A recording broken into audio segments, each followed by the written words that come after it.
Hello, I met with Yoav Gallant, who was the defense minister of Israel until about a year and a half ago.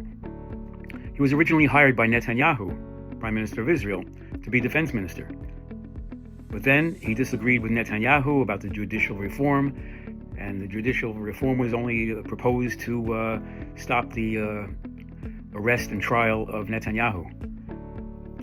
And Gallant was against this changing of the justice system and changing the way the Justice Department was independent.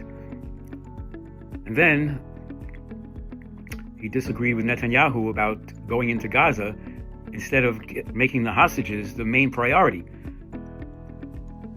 And because Netanyahu's colleagues, the allies of him, like Gvir and Smotrich, they wanted to get rid of Hamas, and they didn't care about the hostages because they weren't in their district of the West Bank.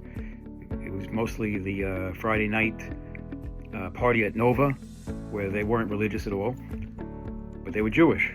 But Gvir and Smotrich didn't care about them. They wanted to get rid of Hamas. So Gallant disagreed with Smotrich, and Gallant disagreed with Netanyahu about this. That was a big thing.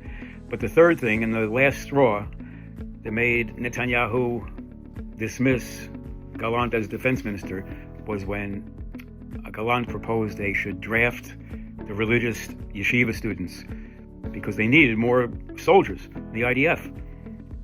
And Netanyahu couldn't agree with Gallant because all his cabinet members were for the restriction of the yeshiva students from going into the army. They were supposed to study Torah all day instead of going into the army. And Gallant said, we need these soldiers to fight. So Netanyahu fired him.